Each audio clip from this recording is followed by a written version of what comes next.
Today, we're taking a look at World War II Online, which has been live since June 6th of 2001 and actually holds a few records in the Guinness Book of World Records. First up though, I'd like to thank the developers of World War II Online for sponsoring this video. World War II Online may look a little dated and the developers know this, but they are actively working on bringing it up to today's standards, but we'll touch on that topic in a little bit. They hope players can see past the graphics and instead come and experience World War II Online's gameplay. As they say, you don't play World War II Online, you enlist in it. You can find a link to check out the game down in the description below the video. The game does hold a few world records, such as being the first MMO war game or the first MMO FPS, but what's most interesting, it holds the record for the biggest playable area in an FPS. It's about 350,000 square kilometers, is just over like 135,000 square miles. There's a little handy chart we can take a look at to just compare the monstrous size of World War II Online's map to, say, Hell Let Loose or Postscriptum, which also feature combined arms, though neither of those last two games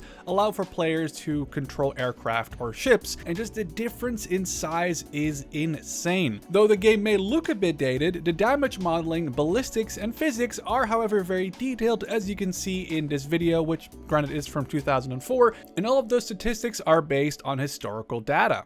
And fire an armor-piercing round at it. Now we reveal the component-driven damage model and the ballistic model determining the outcome of all round impact consequences. The impact on the ammunition storage at penetration has started a fire and the tank begins to burn, brewing up into a blazing inferno that kills the rest of the crew. And yes, you heard that right. World War II Online features aircraft and ships you can pilot with destroyers, freighters, and patrol boats on the sea, as well as a large variation of fighters, bombers, transport aircraft, tank busters, and more in the sky.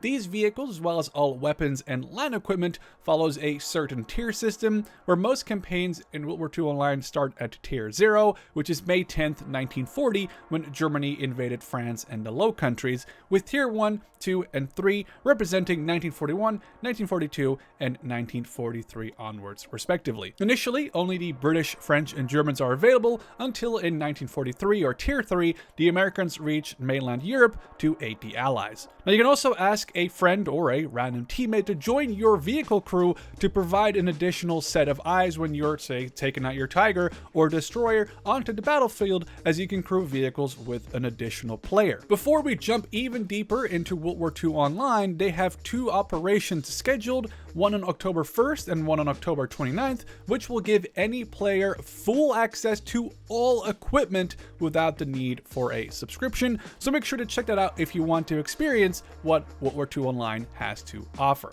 A campaign in World War II Online can span multiple weeks and ends when the Axis or the Allies hit a number of victory conditions, like capturing 95% of all cities and towns on the map, or when the enemy has lost too many factories, denying them basically the ability to produce new equipment. Then the game resets and a new campaign begins. Any battle you participate in actually has some sort of impact on the larger campaign that's going on, making you a very small cog in a very large machine. World War II Online's developer team is definitely worth mentioning, as 95% of the current 40 people working on the game were, or still are, actually players of the game themselves, some having been active for 20 plus years, and some of the game staff work on a volunteer basis because they believe in World War II Online and its future.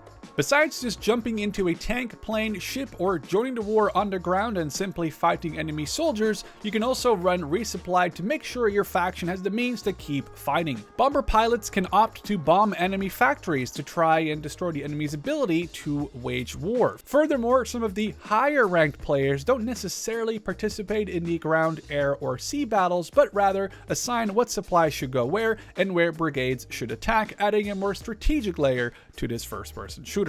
Let's talk about the future of World War II Online. The devs have a few ongoing projects to try and make World War II Online happen inside Unreal Engine 5. Enter World War II Online Chokepoint, which is an infantry-based shooter the World War II Online devs are working on to get used to the Unreal Engine and really nail down infantry animations. These animations and models will eventually be used in World War II Online 2.0 once the time is ripe, so Chokepoint will give an an early preview of how infantry combat in World War II Online 2.0 will be like. Chokepoint currently runs on Unreal Engine 4, but the goal again is to move it over to Unreal Engine 5. And furthermore, though World War II Online actually running in Unreal Engine 5 may be a little ways out, the developers are busy cleaning up models inside the current version of World War II Online. Basically, they make a model built to UE5 standards and then bake it down to a model that works inside the current version,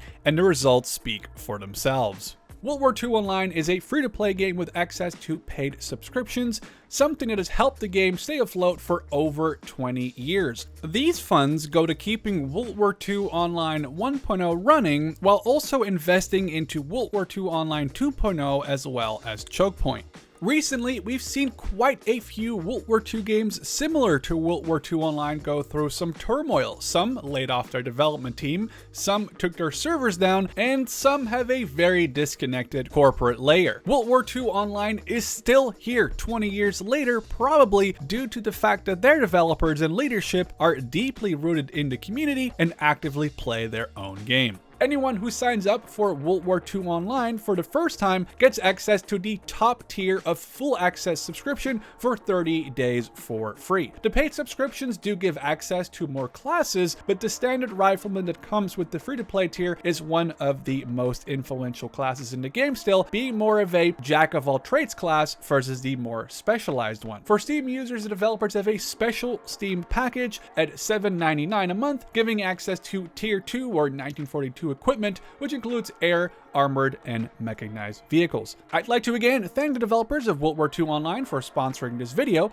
and if any of this sounded interesting to you, make sure to check out both World War II Online and Chokepoint's Steam store pages in the description and add Chokepoint to your wish list. You can keep up to date with both games by subscribing to their official YouTube channel linked down below as well.